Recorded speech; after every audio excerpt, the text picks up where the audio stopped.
இறை இயேசுவுக்கு பிரியமான சகோதர சகோதரிகளே, தவக்காலத்தின் முதலாவது ஞாயிறுக்குள் நுழைகின்றோம்.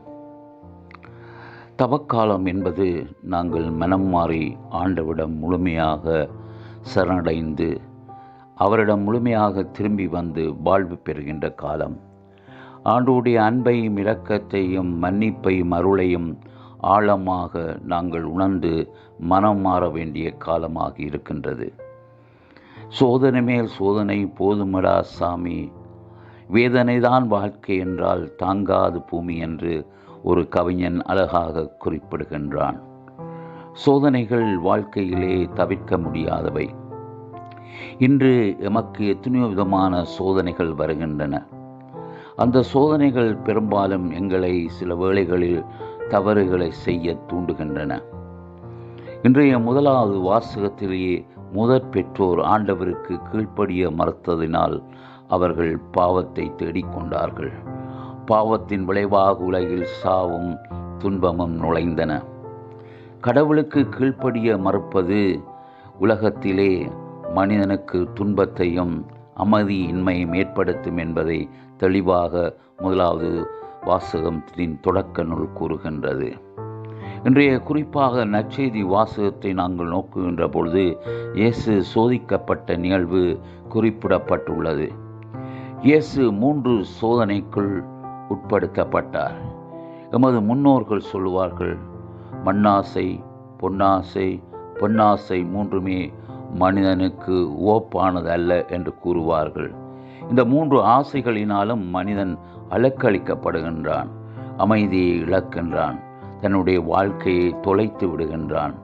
இன்றும் எத்தனையோ விதமான உடல் ரீதியான ஆசைகளுக்கு மனிதன் உட்பட்டு தன்னுடைய உடலையும் ஆன்மாவையும் அழிக்கின்றான்.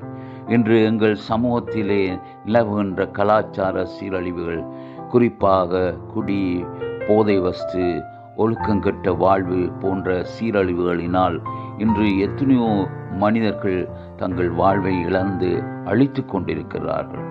ஆனால் இயேசு சோதனையை எப்படி எதிர்கொண்டார் என்று பார்க்கின்றோம். ஆண்டவருடைய வார்த்தைக்கு கீழ்ப்படிந்தார். அவர் பசியாக இருந்த பொழுது கற்களை அப்பமாக்கி உண்ணும்படி கேட்ட பொழுது அவர் மனிதன் அப்பத்தினால் அல்ல, கடவுள் வாயினின்று வருகின்ற ஒவ்வொரு வாயினாலும் வார்த்தையினாலும் வாழ்கின்றான் என்று தீயவனுக்கு பதிலளிக்கின்றார். அதே போலுதான் அதிகாரத்தை காட்டுகின்றது, இன்னும் ஆசைகளை காட்டுகின்றது. இவைகளை காட்டினாலும் இயேசு அதற்கு மசிந்து போகவில்லை.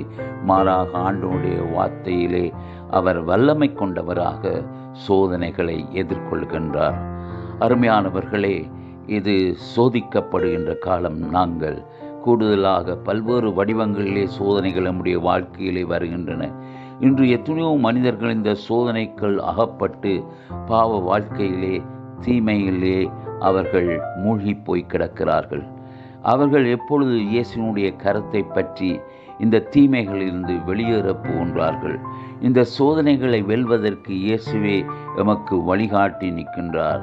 இறை வார்த்தையில் ஊன்றிய வாழ்வும் தவமும் செவமுமே நம் சோதனைகளை வெல்லக்கூடிய ஆற்றலையும் அருளையும் நமக்கு கொடுக்கின்றது என்பதை இந்த இன்றைய நாளிலே நாங்கள் உணர அழைக்கப்படுகின்றோம்.